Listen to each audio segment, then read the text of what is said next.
বলছিলাম মুখখান কন্ট্রোল রেখো, জান্নাত পেয়ে যাবা। 2, জরুরি প্রয়োজন ছাড়া বাড়ির বাইরে যায় না, জান্নাত পেয়ে যাবা। জরুরি প্রয়োজন ছাড়া বাড়ির বাইরে যায় না, জান্নাত পেয়ে যাবা। 3, পাপের জন্য কাঁদো, জান্নাত হবেই। পাপের জন্য কাঁদো, জান্নাত হবেই। একটু এই ছেলে 2-1 মিনিট, যে বাক্যটা বলতে যাচ্ছি এই বাক্যটা আমাদের জন্য অতীব জরুরি। একদা আল্লাহর নবী বলছেন 3 শ্রেণীর মানুষ জান্নাতে যাবে। 3 শ্রেণীর মানুষ জান্নাতে যাবে, যাবেই যাবে।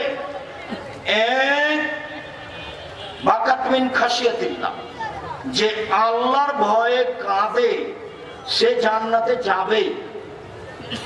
2, হারাসাত ফি সাবিলিল্লাহ, যে দিন ধর্মের কাজ করে, দিন ধর্মের কাজে রাত জাগে, পাহারা দেয়, এ জান্নাতে যাবে। 3, বাগাতান মাহারিমিল্লাহ, গাদাতান মাহারিমিল্লাহ, বেগানা নারীকে দেখে যে চক্ষু নিচু করে সে জান্নাতে যাবে। অপর নারীকে দেখে যে চক্ষু নিচু করে সে জান্নাতে যাবে। আল্লাহ নবী বললেন পৃথিবীর মানুষ তোমরা 3টা কাজ করো, জান্নাতে যাবাই যাবা। 1, আল্লাহর ভয়ে কাঁদো। 2,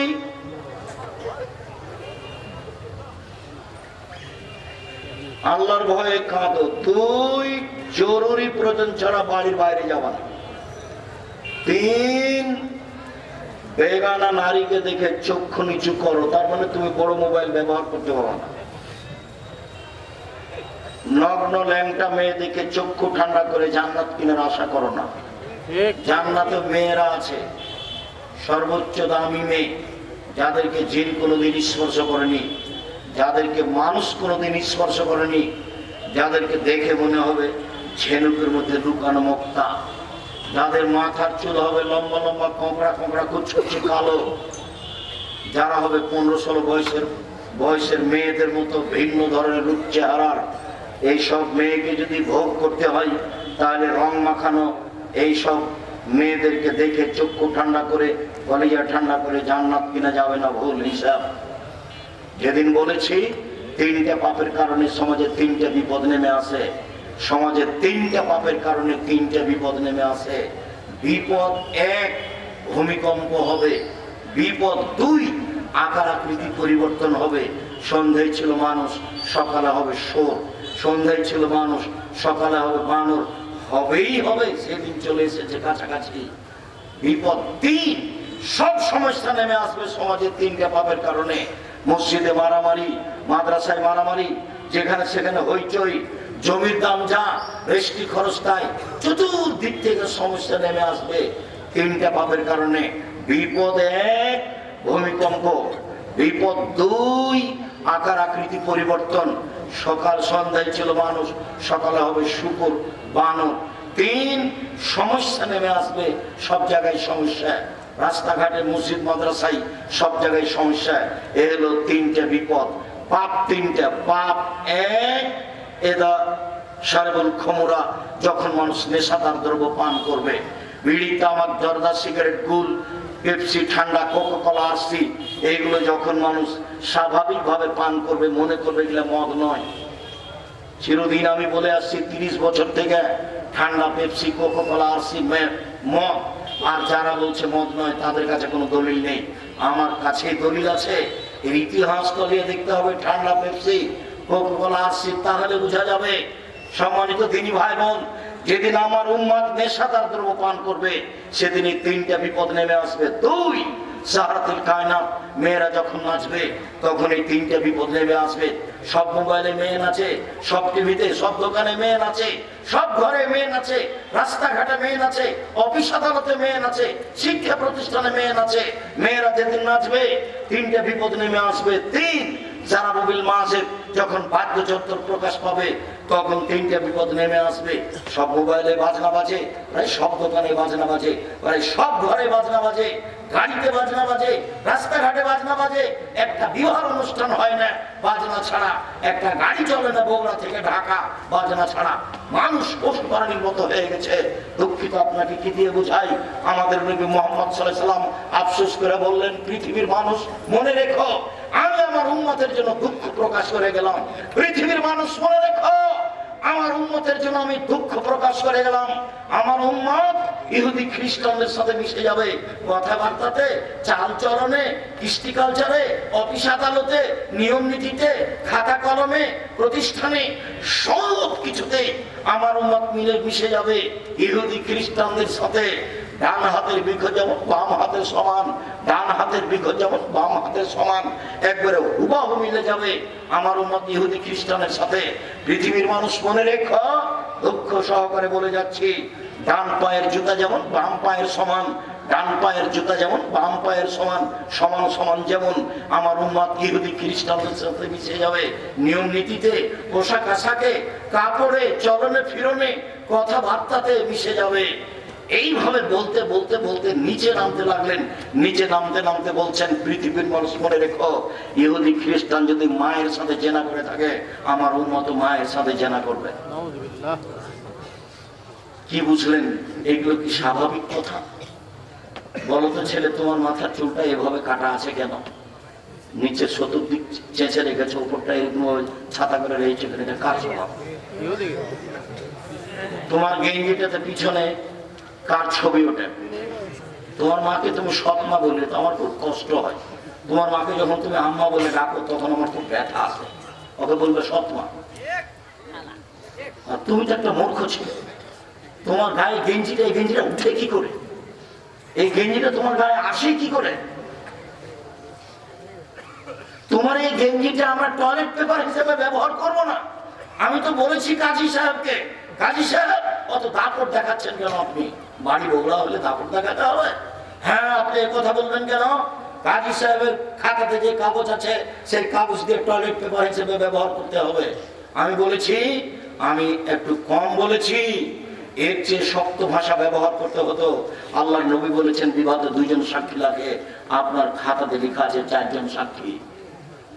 আপনার খাতা আল্লাহর নবীকে অস্বীকার করেছে, আপনার খাতা আল্লাহকে অস্বীকার করেছে, আল্লাহর গতিবিধিকে অস্বীকার করেছে। আপনি ওখানে 4 জন সাক্ষী লাগিয়েছেন, অথচ আল্লাহ নবী বলছেন বিবাহের জন্য 2 জন সাক্ষী। আপনি এভাবে বলেন মানে? আমি আপনার খাতা পাতাকে টয়লেট পেপার হিসেবে ব্যবহার করতে চেয়েছি, এটা কম করে বলেছি।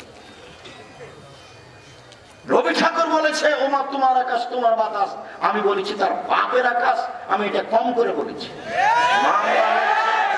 সিলেট সুপ্রিম কোর্টে, সিলেট কোর্টে, হাইকোর্টে, তাতে কি হবে? সিলেট আপনার ওই সুনামগঞ্জে মামলা হয়েছে, তাতে কি হবে?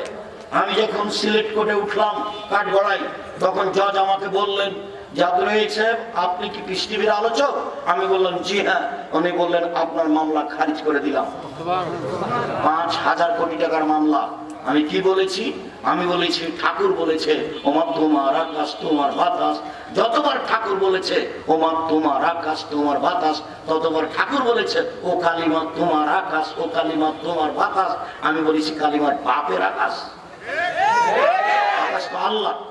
বাংলার ছেলে মেয়ে পড়ছে, আমার কি করার আছে? আমি তার কোনো নেতৃত্ব দিই না।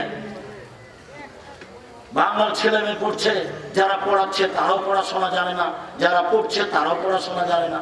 আমি তো এই কথা বলেছি যে 1971 সাল থেকে নিয়ে এখন পর্যন্ত বাংলাদেশের এই দেশে কোন শিক্ষিত মানুষ শিক্ষামন্ত্রী হয়েছে সেটা আমার জানা নাই।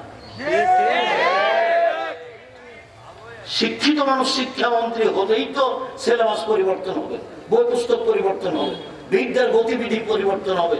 কলকাতা থেকে একটা পত্রিকা বের হতো, পত্রিকাতে লেখা থাকতো ছাত্র ভালো হওয়ার জন্য শিক্ষক ভালো হওয়া জরুরি। ছাত্র কি পড়বে সেটাই জানে না, যার কারণে একজন মহিলা বই লিখেছে, শিক্ষা বনাম জাহেলিয়াত। এই শিক্ষা যারা বই পুস্তক লিখেছে এরা নিজেই জাহেল, পড়াশোনা জানে না, বই নাম হচ্ছে শিক্ষা বনাম জাহেলিয়াত। দেখেন আজকেও সাথে আছে। বেগম রোকেয়া লিখেছিল কেন অবরোধবাসিনী, পাল্টা বই লেখা হয়েছে কেন হবো অবরোধবাসিনী। আমরা অবরোধবাসিনী নই, আমরা ইচ্ছা মতো হজে যেতে পারি, আমরা ইচ্ছা মতো শ্বশুর বাড়ি যেতে পারি, আমরা ইচ্ছা মতো প্রয়োজনীয় জায়গায় যেতে পারি, আমরা ইচ্ছা মতো পোশাক করে ডাক্তারের কাছে যেতে পারি।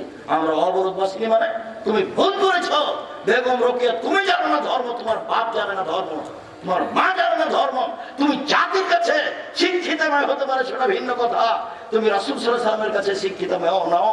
তোমার বইটি আমি পড়িনি, তোমার বইয়ের পড়া আমার খুব ভালো মনে আছে যে বগুড়া স্টেশনে মেয়েরা যাবে বগুড়া থেকে হজ করতে, তো সবাই কথার কথা বগুড়া স্টেশন ওখানে লেখা লেখা নাই, কোন স্টেশনে লেখা আছে, তো অনেকগুলি পর্দা ছিল মহিলাকে উপরে চাদর ঢেকে রেখেছে, ট্রেন আসবে তখন উঠবে হজ করতে ঢাকা যাবে।